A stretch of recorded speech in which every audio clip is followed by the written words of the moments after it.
to go.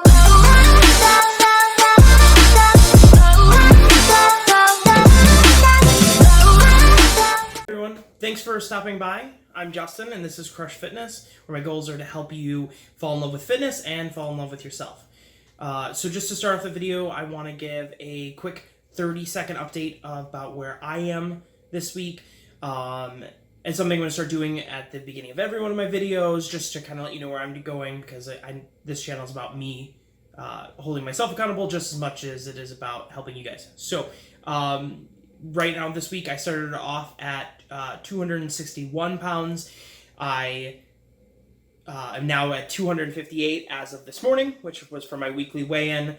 Some other things that worked out well for me this week, I was able to make it to the gym 5 times, which is really good for me. I've been juggling a lot in my schedule, so I was able to make it to the gym, which I felt really good about. That's something that always makes me feel better. I started actually doing some cardio. I'm doing some high-intensity interval training, which is working out well.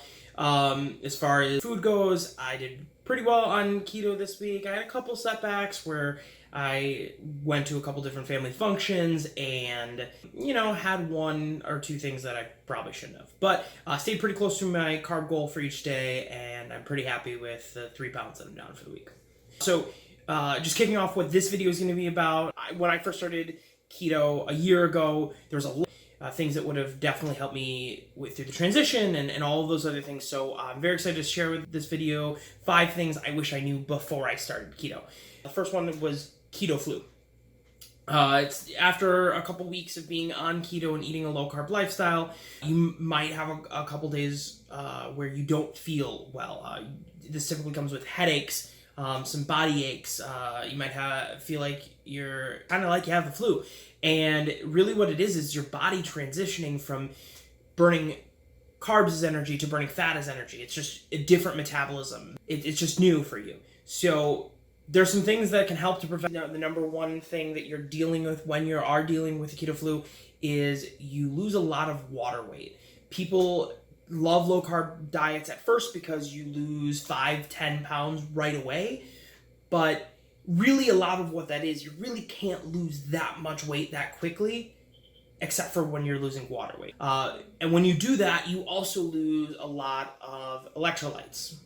The 3 biggest ones are sodium, magnesium, and potassium. So those 3 things are really what's causing you to not feel so good. That can cause all the headaches, that can cause the cramping. Low potassium is how you get cramps. That's why a lot of times they'll tell you to eat a banana, which it does have a good amount of potassium, but they're actually better sources for it. So a couple tips on just dealing with that part of it.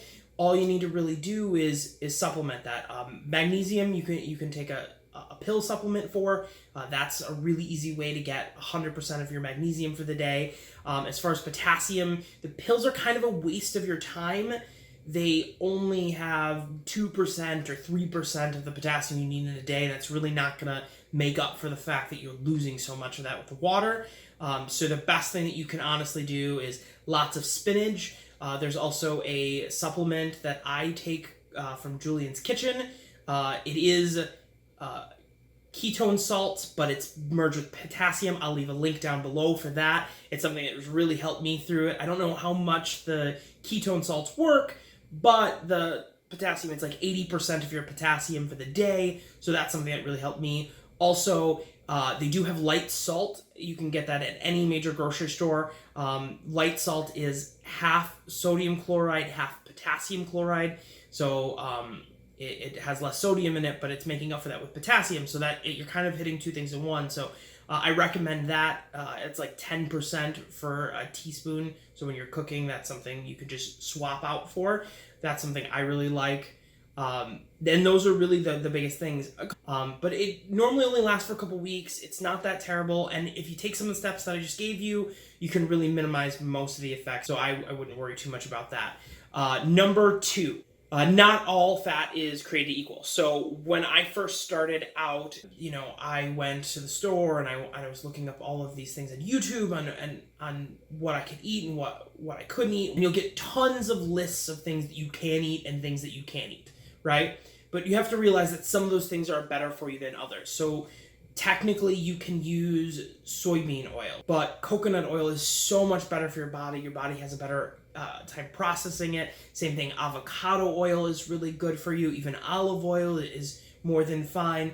But these things are higher in omega-3s and lower in omega-6s, which basically means that they cause less inflammation. Your body likes a balance of omega-3s and omega-6s, and a lot of times most of the things that we eat don't have that balance. Another thing, MCT oil is super good for your body. Now, you can't use that for cooking, but it's great for bulletproof coffees, any shakes. If you're going to put it in a protein shake, that's another good thing that you could use it for. And it's very good for you. MCT oil, your body processes that through your liver like right away, which means it is super good for energy. So I do definitely recommend that. So for number 3, transition foods. So when you're first starting out on keto, you're going to be eating a lot of different foods that aren't necessarily the best choices for you, but they're things that are meant to kind of help you get through the process. I'll admit, it's hard, especially when you're overweight. I mean, like I said, I started at 330 pounds. I was extremely overweight. I'm definitely not where I want to be, but I'm getting so much closer. And at that time, like, it's hard to cut out all of those things that you thought were enjoyable, right? So you have to take some of these transition foods, and I'll give you some examples, and eat them and use them, and then realize that after you get through the process, maybe you don't need some of them. So low carb breads, low carb tortillas, things like that. There are better options. There are actually keto breads and keto tortillas, but you can't really buy them at the store. So you're gonna have to do more baking and cooking. And maybe at the first that's not something that's in your lifestyle. That's fine. Go ahead and buy the low carb bread. Go ahead and buy the tortillas, but just so you know, they're made out of ingredients that aren't always the best for you. A lot of them are highly processed. A lot of them have extra things in there that are kind of misleading. You don't really know actually how many carbs there are because of, again, some of the things that they're using in there that are questionable. There's condiments, there's low carb barbecue sauces, there's low carb ketchups, there's low carb options across the board for pretty much anything you can use. So number 4 actually is a great one for this. Sugar-free is not carb-free, okay? I learned this at the beginning. I have a little bit of a sweet tooth, and when I was transitioning, well, I can eat sugar-free candy, right? It shouldn't be an issue. Actually, a lot of sugar-free candy, specifically anything that is chewy, like chewy caramels or peanut butter cups or like a turtle, all of those normally contain maltitol, which is a sugar alcohol. Your body doesn't process it the same way that it does sugar, but maltitol specifically really can cause a lot of stomach upset. Some of it is processed as sugar. Not all of it, but some of it. So when it says that it's sugar-free, it doesn't mean that it's carb-free. And normally when you're calculating your total net carbs, you can subtract sugar alcohols, but really there's only certain sugar alcohols that applies to. Erythritol is one that you really don't have to worry about, but some of them, like maltitol, are just not that great for your body. So just keep that in mind, that sugar-free is not carb-free. Another example is 0-calorie sweeteners, specifically packets. So let's say you're going to a Starbucks, right? Just keep in mind, if they're using a packet of something, it normally has carbs in it that you don't know about. So, for instance, a packet of Splenda, they combine the no-calorie sweetener with maltodextrin. It is a starch, it is carbohydrate, and they bind it together to give it more weight. The reason they do that is they want Splenda and to be equal ratios to sugar for baking and for other purposes, but it adds extra carbs that you're not aware about. So really, every 1 packet of Equal or 1 packet of Splenda is 1 carb.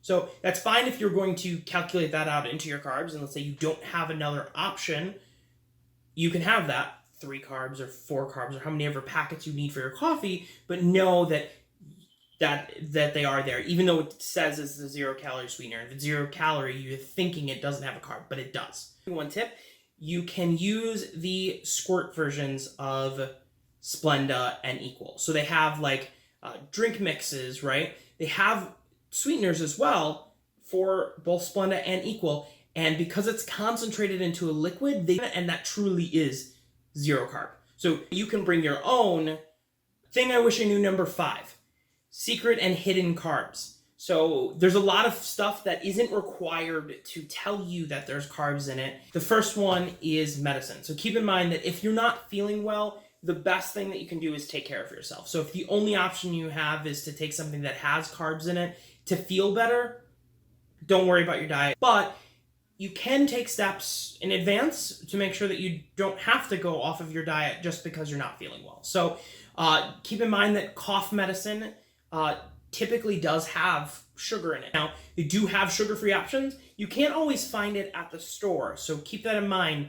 You might want to stock up before online. I will leave an Amazon link down below so that you can just kind of see what options you do have for that. I do recommend taking pill versions. So, you know, if you're going to go get Sudafed, they have a pill version versus the cough medicine.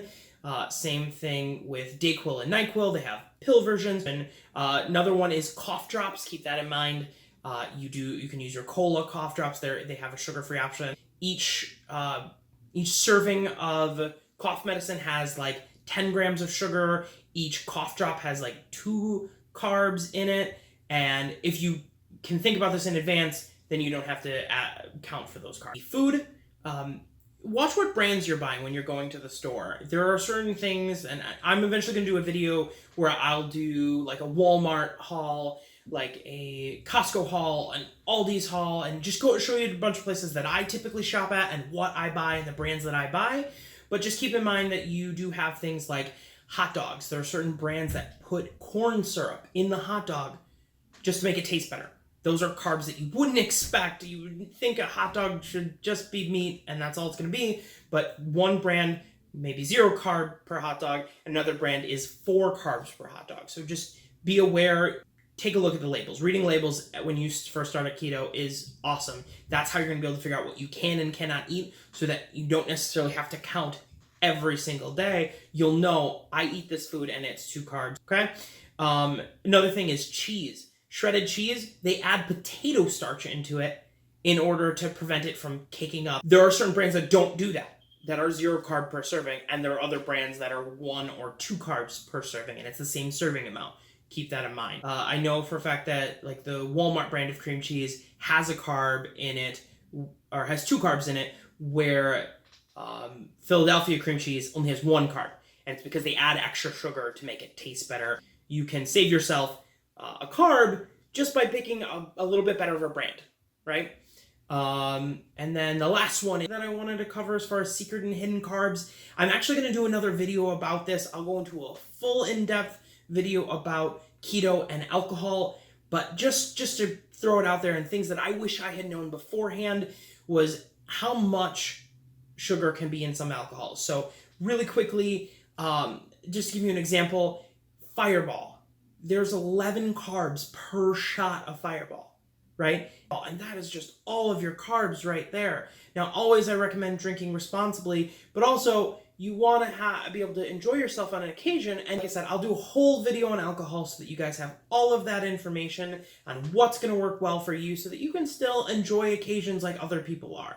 Like, the biggest thing about making this a lifestyle and not a diet is that you have options to enjoy life the way that everyone else is. So I will be doing that in the next couple weeks. And those are the 5 things. Again, I have them listed over here, the 5 things for keto that I wish I knew. Thank you guys again for watching this video. If you enjoyed this video, please give a thumbs up down below and subscribe. Turn on post notifications so you get a notification anytime that I do a video, as well as comment down any below if you have any questions or anything that I can cover for you in another video regarding keto or my lifestyle changes that I've made to get to the point where I'm at. Follow me on social media. I'll have all my social media at the end. I really appreciate it. Thank you guys. You have a wonderful evening.